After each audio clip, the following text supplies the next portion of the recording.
दोस्तों, बहुत पुराने समय की बात है। विंध्याचल पर्वत की तलहटी में बसा था एक छोटा सा गांव मंगलपुर। गांव के बाहर फैले खुले खेतों में एक दिन सवेरे सवेरे एक युवती गोबर के उपले थाप रही थी। उस युवती का नाम था चंपा। काम करते करते वह मुंह में इलायची चबा रही थी और धीमी सी लोकधुन में गुनगुना भी रही थी।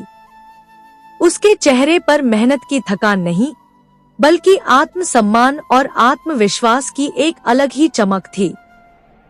संयोग से उस दिन उसी राज्य का युवराज अर्जुन देव उसी कच्चे रास्ते से अपने घोड़े पर सवार होकर निकला। वह अपने स्वभाव में बड़ा तेज-तर्रार, घमंडी और शरारती माना जाता था। जैसे ही उसकी नजर उपले थापती उस सुंदर युवती पर पड़ी, तो उसके होठों पर एक चालाक सी मुस्कान फैल गई। उसने घोड़े की लगाम खींची और उस युवती के पास आकर बोला, अरे इलायची चबाने वाली खेतों की रानी, जरा यह तो बता कि तेरे इस गांव का नाम क्या है। चंपा ने बिना घबराए उसकी आंखों में आंखें डालकर जवाब दिया, अरे ओ घोड़े पर सवार इतराने वाले जनाब, मेरे गांव का नाम जानने से पहले जरा अपनी अकड़ उतार लो। उसकी निर्भीकता और तीखे शब्द सुनकर युवराज का चेहरा गुस्से से तमतमा उठा। पहली बार उसे किसी लड़की ने इस तरह पलटकर जवाब दिया था। वह घमंड से भरे स्वर में बोला, लड़की, आज तुमने मेरी शान को चुनौती दी है। याद रखना, आज की यह कहानी कल तुम्हारी किस्मत बनेगी। मैं तुमसे विवाह करूंगा और चौथे फेरे में तुम्हें बीच राह में छोड़ दूंगा। ना तो तुम पूरी दुल्हन बन सकोगी और ना ही कुंवारी रहोगी। इतना कहकर वह मुड़ने लगा, लेकिन चंपा उसे यूं जाने देने वालों में से नहीं थी।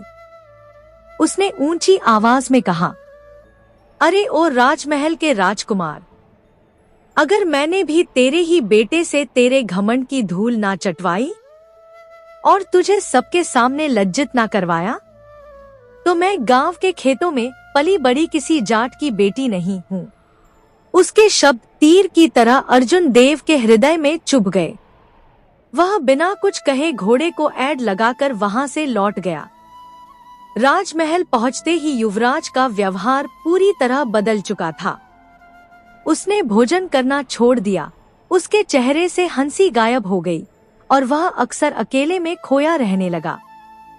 महाराज प्रताप देव और महारानी सौम्या अपने इकलौते बेटे की यह दशा देखकर चिंतित हो उठे। एक दिन महारानी ने कहा, स्वामी, शायद युवराज के दिल में कोई बात है जिसे वह हमसे नहीं कह पा रहा है। राजा ने कुछ सोचकर कहा, तो फिर उसके सबसे करीबी मित्र को बुलवाओ, शायद उसी के सामने उसके मन का भेद खुल जाए। अगले ही दिन युवराज के घनिष्ठ मित्र नीलकंठ को महल में बुलाया गया। जब वह अर्जुन देव के पास पहुंचा और प्रेम से उसका हाल चाल पूछा, तो युवराज का सब्र टूट गया। उसने उस लड़की से हुई मुलाकात की पूरी घटना उसे सुना दी और उसने यह भी बताया कि कैसे उस लड़की ने उसे चुनौती दी थी। अंत में युवराज भारी स्वर में बोला कि मैं भी उसे चौथे फेरे में छोड़ने की धमकी देकर आ गया हूं, लेकिन अब मेरी यह चुनौती कैसे पूरी होगी। अपने मित्र की उदासी भरी बातें सुनकर नीलकंठ जोर से हंस पड़ा। उसने युवराज के कंधे पर हाथ रखते हुए कहा, अरे अर्जुन, तू एक राजकुमार होकर इतनी सी बात पर उपवास पर बैठ गया। चल अब चिंता छोड़, इसका हल मैं बहुत जल्दी निकाल लूंगा। बस तू मुझ पर भरोसा रख। इतना कहकर वह सीधे महाराज प्रताप देव के दरबार में जा पहुंचा। उसने पूरी सच्चाई बताए बिना महाराज के सामने सिर्फ आधी ही बात रखी। उसने हाथ जोड़कर कहा, महाराज, हमारे युवराज का मन पास ही के गांव की एक जमींदार की बेटी पर आ गया है। उसी उलझन में वह भोजन तक नहीं कर पा रहा। यह सुनते ही राजा भी हंस पड़ा और प्रसन्नता से बोला, बस इतनी सी बात है तो हम कल ही रिश्ता भिजवा देते हैं। अगले ही दिन राजपुरोहित को आदेश मिला कि वह मंगलपुर गांव जाएं और जमींदार हरिदत्त के समक्ष युवराज के विवाह का प्रस्ताव रखें। जब यह प्रस्ताव हरिदत्त के घर पहुंचा तो पूरा परिवार स्तब्ध रह गया। कहाँ राजमहल का युवराज और कहाँ हम साधारण खेती किसानी करने वाले लोग। हरिदत्त का मन आशंकाओं से भर उठा। उसका दिल इस रिश्ते को स्वीकार नहीं कर पा रहा था, लेकिन राजा के आदेश को ठुकराने का साहस भी उसमें नहीं था। आखिरकार भारी मन से उसने हाँ कर दी। जब यह समाचार उसकी बेटी चंपा तक पहुंचा तो वह चुप रह गई। उसने पिता से तो कुछ नहीं कहा, पर उसके मन में एक अजीब सी सिहरन दौड़ गई, क्योंकि उसे अर्जुन देव की आंखों में भरा घमंड और उसके शब्दों में छिपी हुई वह भयानक धमकी अच्छी तरह से याद थी। नियत दिन पर युवराज की बारात राजमहल से मंगलपुर गांव में पहुंच गई। ढोल नगाड़ों की गूंज के बीच विवाह की सारी रस्में शुरू हुईं। पंडित ने मंत्र पढ़ने आरंभ किए और दुल्हन बनी चंपा को मंडप में बुलाया गया। 3 फेरे शांति से पूरे हो गए, पर जैसे ही चौथे फेरे की बारी आई तभी अचानक से युवराज अर्जुन देव जमीन पर गिर पड़ा। चारों ओर अफरा तफरी मच गई। नीलकंठ और उसके अन्य साथी पहले से तैयार थे। उन्होंने ऊंचे स्वर में शोर मचा दिया, युवराज को मिर्गी का दौरा पड़ा है, जल्दी से पालकी लाओ। हड़बड़ी में अर्जुन देव को पालकी में लिटाया गया और पूरी बारात उसे लेकर तुरंत वापस लौट गई। पल भर में सजा सजाया मंडप सूना रह गया, लेकिन इस पूरे हंगामे में किसी की भी नजर चंपा पर नहीं पड़ी। उसने चुपचाप युवराज की कमर से लटकती हुई कटार निकाल ली थी। जैसे ही बारात गांव से बाहर निकली, चंपा ने वही कटार सामने रखी और पंडित से शांत स्वर में कहा, पंडित जी, बचे हुए फेरे पूरे करवाइए। और इस तरह उसने अकेले ही विवाह की रस्म पूरी कर ली। समय बीतता गया, लेकिन राजमहल से कोई उसे लेने नहीं आया। हरिदत्त के पास इतना साहस नहीं था कि वह राजा के दरबार में जाकर अपनी बेटी के साथ हुए इस अपमान की फरियाद कर सके।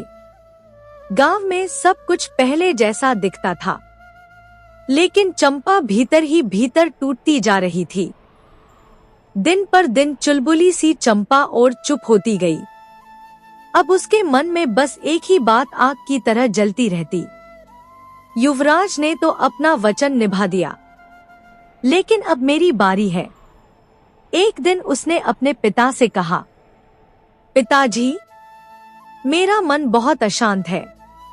यदि आप अनुमति दे दें तो मैं तीर्थ यात्रा पर जाना चाहती हूँ। शायद वहां जाकर मुझे शांति मिल जाए। हरिदत्त ने सोचा कि शायद तीर्थ यात्रा पर जाकर उसकी बेटी का दुख कम हो सकता है। उसने बिना किसी संदेह के अनुमति दे दी और रास्ते के खर्च के लिए पर्याप्त धन भी दे दिया। इस तरह चंपा अपने घर से निकल पड़ी। लेकिन यह यात्रा तीर्थ के लिए नहीं थी, यह तो सिर्फ उसके बदले की राह थी। चंपा का इरादा कभी तीर्थ जाने का था ही नहीं। उसका असली लक्ष्य तो युवराज अर्जुन देव से बदला लेने का था। अपनी बनाई हुई योजना के अनुसार वह उसी राजधानी देवगढ़ जा पहुंची, जहां महाराज प्रताप देव का राज चलता था। पिता से मिले धन से उसने नगर की बाहरी बस्ती में एक सादा सा घर ले लिया। अब वह खेतों में पली चंपा नहीं थी, बल्कि खुद को माधवी नाम की एक साधारण ग्वालिन बताने लगी। सिर पर हल्का सा घूंघट, चेहरे पर मासूमियत और चाल में सहज सरलता। उसने अपने रूप और व्यवहार को इस तरह ढाल लिया था कि कोई भी उसे पहचान नहीं सकता था। उसने बढ़िया नस्ल की कुछ गायें खरीदी। रोज उन्हें हरा चारा ही नहीं बल्कि किशमिश, बादाम और तरह तरह के सूखे मेवे भी खिलाती।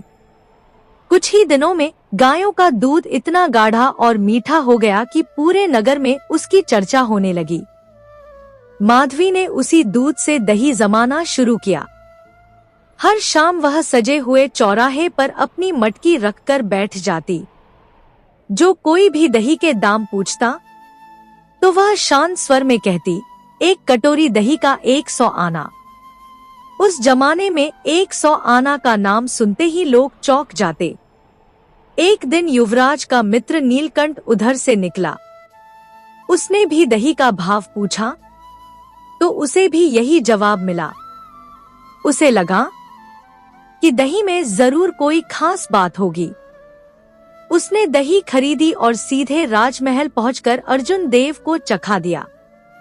जैसे ही अर्जुन देव ने पहला कौर मुंह में रखा तो उसकी आंखें चमक उठीं।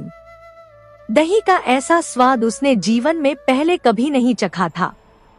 उसने हैरानी से पूछा, इतनी स्वादिष्ट दही तुम कहां से लाए हो? नीलकंठ हंसते हुए बोला, नगर के चौराहे पर एक ग्वालिन बैठती है, उसी से लेकर आया हूं। अर्जुन देव के मन में उत्सुकता जाग उठी। जिसकी दही इतनी अनोखी है वह स्वयं कैसी होगी? इसी मंशा के साथ अगले दिन वह खुद ही चौराहे पर जा पहुंचा। माधवी अपनी मटकी के पास शांत भाव से बैठी हुई थी। जैसे ही अर्जुन देव उसके सामने आया तो माधवी ने अपनी नजरें झुका ली। अर्जुन देव उसे पहचान नहीं सका, लेकिन उसकी सादगी और स्वाभाविक सौंदर्य ने उसके मन को बांध लिया। इसी तरह दिन बीतने लगे। दही के बहाने अर्जुन देव रोज चौराहे पर आने लगा। धीरे धीरे बातों का सिलसिला बढ़ा, हंसी ठहाके होने लगे और अनजाने में ही दोनों के बीच एक अलग सा रिश्ता पनप गया। एक दिन माधवी ने उसे अपने घर आने का न्योता दे दिया। यही तो वह अनमोल पल था जिसका वह लंबे समय से इंतजार कर रही थी। कुछ महीनों बाद माधवी ने अर्जुन देव को अपने गर्भवती होने का समाचार दिया और साथ ही यह भी कहा कि अब मुझे अपने गांव लौटना होगा। मुझे यहाँ आए बहुत दिन हो गए हैं। मेरे घरवाले चिंता कर रहे होंगे। अर्जुन देव ने उसे रोकने की बहुत कोशिश की, लेकिन वह नहीं मानी। विदा होते समय अर्जुन देव ने अपनी उंगली से सोने की अंगूठी उतारकर उसके हाथ में रखकर कहा, जब भी तुम इस राज्य में वापस आओ तो पहरेदारों को यह अंगूठी दिखा देना और सीधे राजमहल पहुंच जाना। वह अंगूठी लेकर माधवी अपने गांव लौट आई। कुछ महीनों बाद उसने एक तेजस्वी, मजबूत शरीर और चमकती आंखों वाले पुत्र को जन्म दिया। उसी दिन उसने अपने पिता हरिदत्त को अपनी पूरी योजना बता दी। उसका पिता सब कुछ सुनकर अवाक रह गया, लेकिन बेटी के साहस और दृढ़ निश्चय के आगे वह कुछ कह ना सका। चंपा का बेटा तेजी से बड़ा होने लगा, जिसका नाम उसने वीर रखा था। उसकी ताकत और चतुराई पूरे गांव में चर्चा का विषय बन गई। खेलकूद में वह अपने हम उम्र बच्चों से कहीं आगे था। एक दिन खेलते खेलते वीर ने गांव के एक बालक को पकड़ लिया और उसकी पीठ पर चढ़कर उसे घोड़ा बनाकर उसकी खूब पिटाई की। वह लड़का रोता बिलखता अपने घर पहुंचा और उसने सारी बात अपनी माँ को बताई तो गुस्से के मारे उसकी माँ का खून खौल उठा। वह सीधी माधवी के घर जा पहुंची और तीखे शब्दों में उस पर बरस पड़ी। पता नहीं किस कुल का बच्चा पाला है तूने। इसने पूरे गांव के बच्चों की नाक में दम कर रखा है। जब मन करता है किसी के भी बच्चे को पकड़कर पीट देता है। उसकी कड़वी बातें सुनकर वीर के भीतर तो जैसे आग लग गई। उस औरत के जाते ही वह अपनी माँ के सामने आ खड़ा हुआ और गुस्से में बोला, मुझे मेरे पिता का नाम बता दो। नहीं तो मैं खुद को भी खत्म कर दूंगा और तुम्हें भी। मैं तुम्हें मां मानना भूल जाऊंगा। बेटे के मुंह से ऐसे तीखे शब्द सुनकर माधवी की आंखें भर आईं। उसने कांपते हाथों से बेटे के सिर पर हाथ फेरा और बोली, मैं तुझे सब सच बताऊंगी बेटा, लेकिन तुझे मेरी एक शर्त माननी होगी। वीर ने चौंक कर कहा, कौन सी शर्त मां? माधवी ने दृढ़ स्वर में कहा, तू अपने पिता के घमंड का मुंह काला करेगा और उसे 7 जूते मारेगा। यह सुनकर वीर अवाक रह गया। पर क्यों मां? मेरे पिता ने ऐसा क्या किया था? तब माधवी ने उसे अपनी पूरी कहानी सुना दी। मां की बातें सुनकर वीर की आंखें झुक गईं। वह भरे गले से बोला, मां, मैं वादा करता हूं, तुम्हारा अपमान व्यर्थ नहीं जाएगा। मैं अपने उस अहंकारी पिता को सिर्फ 7 नहीं, बल्कि पूरे 14 जूते मारूंगा। वीर ने कठोर स्वर में कहा, 7 जूते तुम्हारे नाम के और 7 मेरे नाम के। इतना कहकर वह राजधानी की ओर चल पड़ा। उधर समय के साथ बहुत कुछ बदल चुका था। युवराज अर्जुन देव अब राजा बन चुका था। उसके पिता महाराज प्रताप देव का देहांत हो गया था और पूरे राज्य की बागडोर अब उसी के हाथों में थी। जब वीर राजधानी देवगढ़ पहुंचा तो उसे यह जानकर झटका लगा कि उसका पिता अब इसी विशाल साम्राज्य का शासक है। पल भर के लिए उसका दिल डगमगा गया, लेकिन अगले ही क्षण उसने अपने मन को मजबूत कर लिया। चाहे वह राजा हो या साधारण इंसान, मेरा वचन नहीं बदलेगा। नगर को भली भांति देखने के बाद वह एक बूढ़ी माली औरत सुभागी बाई के घर ठहर गया।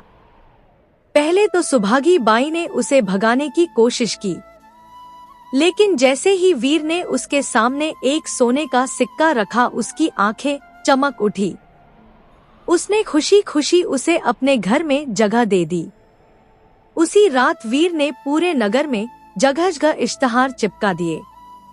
उन पर लिखा था, इस 1.5 चालकों की नगरी में अब 2.5 चालाक आ गया है।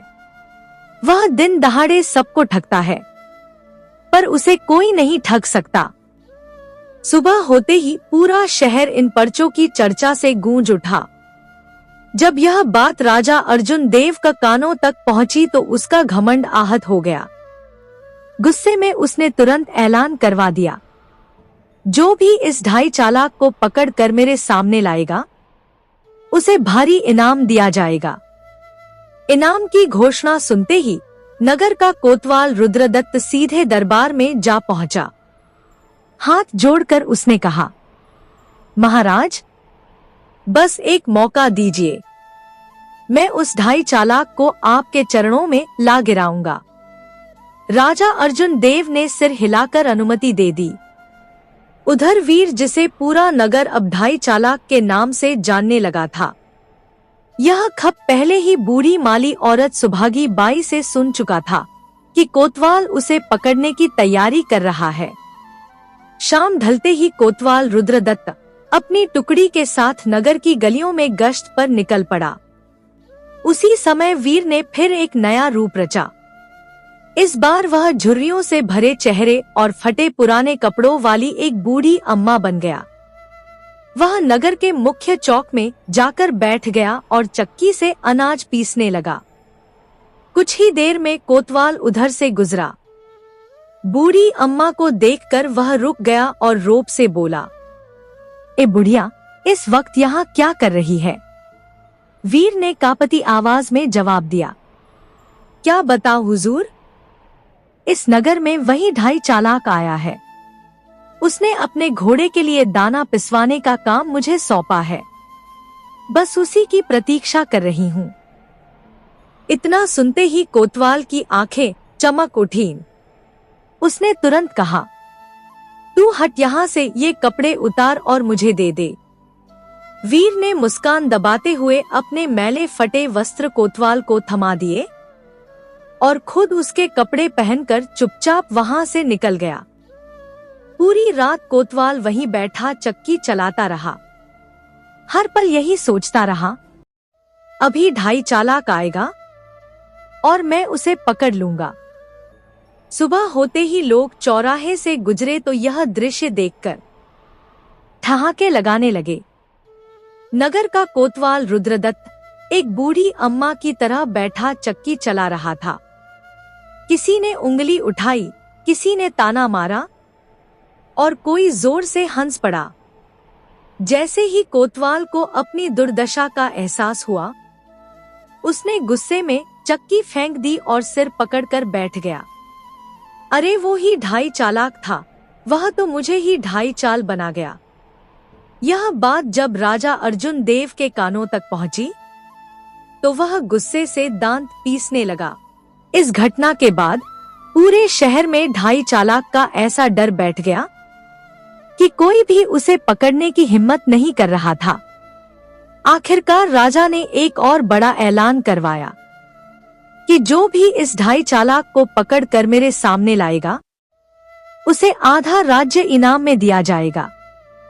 आधे राज्य की घोषणा सुनते ही नगर का फौजदार महावीर सेन आगे आया। उसने छाती ठोक कर कहा, महाराज, अब तक उसका सामना मुझसे नहीं हुआ। कल सुबह वह आपके दरबार में होगा। राजा ने थके हुए मन से सिर हिलाया और उसे भी शुभकामनाएं दी। उधर चंपा का बेटा वीर, जिसे अब पूरा नगर ढाई चालाक के नाम से जानता था, वह फिर से बूढ़ी मालिन सुभागी बाई से बातें करने लगा और मुस्कुरा कर बोला, क्यों माई, अब की बार कौन मेरी खोज में निकला है? सुभागी बाई ने इधर उधर देखकर धीमी आवाज में कहा, बेटा, इस बार फौजदार महावीर सेन ने तुझे पकड़ने की शपथ ली है। वीर ने हल्की हंसी के साथ पूछा, और उसके घर में कौन कौन है माई? बस 3 ही लोग हैं बेटा, सुभागी बाई ने धीमे स्वर में कहा। खुद फौजदार महावीर सेन, उसकी पत्नी और उसकी बेटी। बेटी की शादी को 12 साल बीत गए हैं, लेकिन उसका पति उसे लेने कभी नहीं आया। बेचारी आज भी मायके में ही बैठी है। इतना सुनते ही वीर की आंखें चमक उठीं। उसके मन में एक नई चाल जन्म ले चुकी थी। अगले ही दिन वह ज्योतिषी का वेश धारण कर फौजदार के मोहल्ले में घूमने लगा। हाथ में छोटी सी पोथी, गले में मनकों की माला और आवाज में गहरा रहस्य। आओ भाग्य देखो, जो बिछड़ा है वह लौटेगा या नहीं, जो रूठा है वह मानेगा या नहीं। इस ज्योतिषी को सब खबर है। यह कहते हुए वह 3 से 4 बार फौजदार महावीर सेन के घर के सामने से गुजरा। आखिरकार महावीर खुद बाहर आ गया। उसने ज्योतिषी बने वीर को आदर से भीतर बुलाया और भारी मन से अपनी पीड़ा सुना दी। बाबा, मेरी बेटी की शादी को 12 साल हो गए। मेरा दामाद आज तक उसे लेने नहीं आया। यह बोझ मेरी छाती पर पत्थर बनकर बैठ गया है। वीर ने गहरी सांस ली और गंभीर स्वर में बोला, अब आपका भाग्य करवट लेने वाला है। आपका दामाद एक बहुत बड़ा व्यापारी बन चुका है और आज रात को ही वह आपके द्वार पर आने वाला है। महावीर सेन की आंखें चमक उठीं। क्या सच में बाबा? वह आज ही आने वाला है? वीर ने रहस्यमयी अंदाज में सिर हिलाया। फौजदार ने प्रसन्न होकर उसे इनाम दिया और पूरे सम्मान के साथ विदा कर दिया। उस रात महावीर सेन की आंखों में नींद कहाँ थी। वह पूरे परिवार के साथ दरवाजे के पास बैठा हर आहट पर सोचता कि शायद अभी उसका दामाद आने वाला है। जैसे जैसे अंधेरा गहराया, वीर ने व्यापारी का वेश धारण कर लिया। सिर पर साफा, कंधे पर थैला और आवाज में अपनापन भरकर वह फौजदार के घर के बाहर घूमते हुए बोलने लगा, यहीं कहीं एक फौजदार की बेटी से मेरी शादी हुई थी।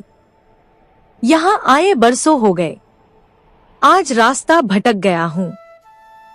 यह सुनते ही महावीर सेन तुरंत बाहर आया। उसने व्यापारी को ध्यान से देखा, फिर भावुक स्वर में बोला, अरे, इतने सालों के बाद कैसे याद रहेगा? आइए, अंदर आइए जमाई जी। वह उसे आदर के साथ घर के भीतर ले गया, उसके लिए अच्छे भोजन का प्रबंध कराया और ऊपर चौबारे में आरामदायक बिस्तर भी लगवाया। दामाद की सेवा सत्कार करके महावीर सेन खुद ढाई चालाक की तलाश में नगर की गलियों में निकल पड़ा। आधी रात के सन्नाटे में वीर चुपचाप नीचे उतरा। फौजदार की बेटी गहरी नींद में सो रही थी। वीर ने धीरे से उसे जगाया और हाथ में चाकू दिखाकर फुसफुसाया, एक आवाज भी निकाली तो जान चली जाएगी।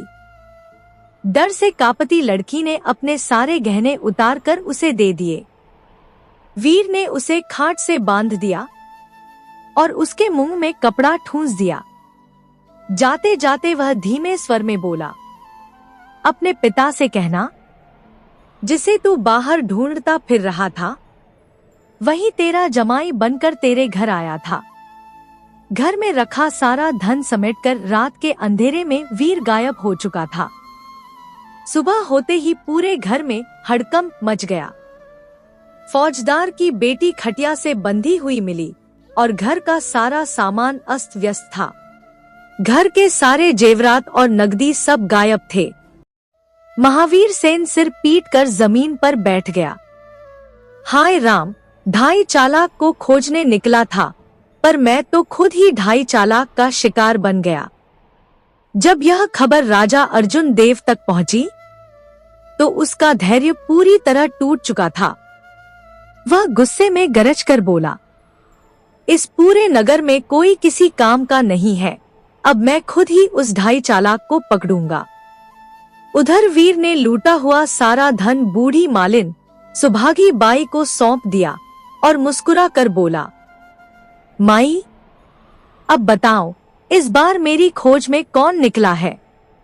सुभागी बाई ने आंखें फैलाकर कहा, बेटा, इस बार तो खुद महाराज अर्जुन देव ही निकल पड़े हैं। यह सुनते ही वीर के चेहरे पर एक ठंडी, संतोष भरी हंसी फैल गई। तो आखिरकार वह दिन आ ही गया जिसका मुझे शुरू से इंतजार था। रात गहरी हो चुकी थी। राजा अर्जुन देव ने नगर के चारों दरवाजे बंद करवा दिए।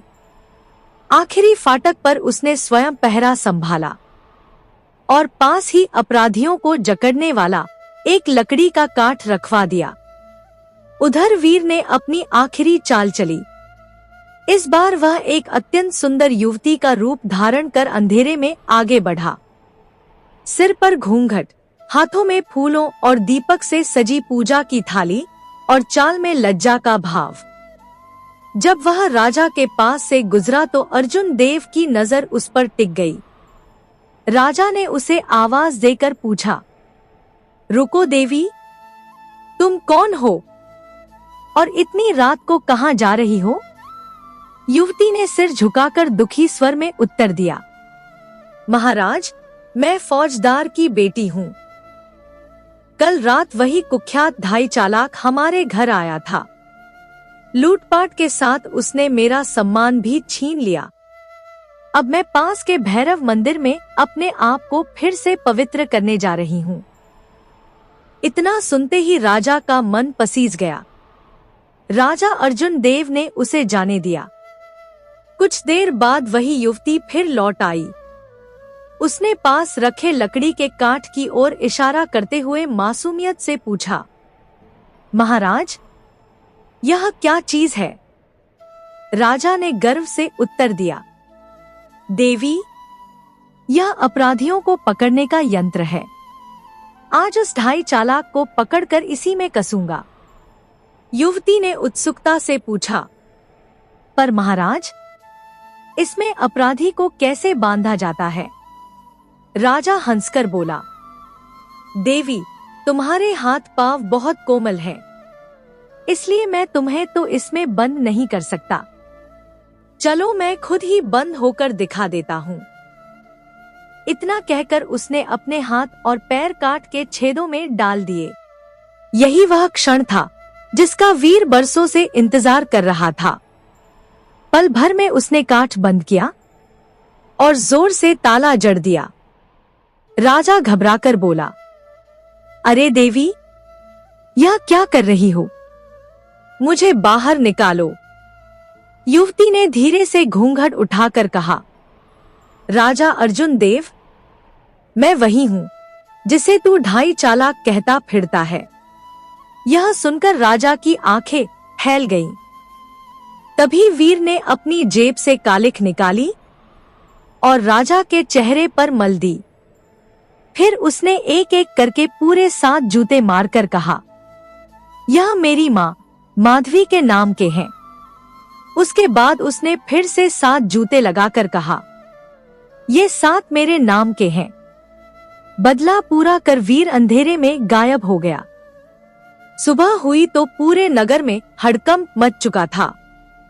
लोग राजा को काट से बाहर निकाल लाए। उसकी हालत देखकर सब दंग रह गए।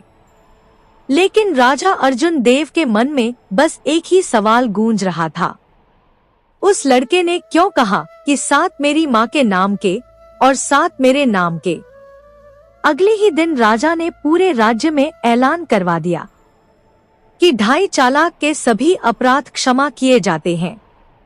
वह तुरंत दरबार में उपस्थित हो। मैं उसे इनाम देना चाहता हूँ। कुछ ही समय बाद वीर दरबार में पहुंचा। राजा की नजर जैसे ही उस पर पड़ी, वह अबाक रह गया। कुछ पल तक वह बस उसे देखता ही रहा। फिर धीमे स्वर में बोला, तू कौन है जो मेरे दिल पर इतना भारी पड़ गया? वीर ने शांत स्वर में अपनी माँ माधवी की पूरी कहानी सुना दी। खेतों से लेकर मंडप तक, ग्वालिन के वेश से लेकर उस अंगूठी तक, और अपने जन्म तक का हर सच कह दिया। अंत में उसने राजा के सामने वही सोने की अंगूठी रख दी जो राजा ने कभी उसकी मां को दी थी। अर्जुन देव की आंखें भर आईं। वह अंगूठी वह पहचान चुका था। राजा ने तुरंत माधवी को सम्मान के साथ राजमहल बुलवाया और उसके सामने सिर झुकाकर बोला, मैंने घमंड में जो किया, यह उसी का फल है। मुझे क्षमा कर दो। फिर उसने पूरे दरबार के सामने घोषणा की कि वीर मेरा पुत्र है। आज से वही इस राज्य का युवराज होगा और माधवी मेरी महारानी। ढोल नगाड़ों की गूंज से पूरा राजमहल गूंज उठा। इस तरह गांव की एक साधारण सी लड़की ने अपने साहस, धैर्य और बुद्धि से एक राजा का घमंड तोड़कर अपना वचन पूरा किया और अपने बेटे को भी उसका हक दिलवाया। दोस्तों, अगर वीडियो अच्छी लगी हो तो वीडियो को लाइक करके हाइप जरूर करें। धन्यवाद दोस्तों।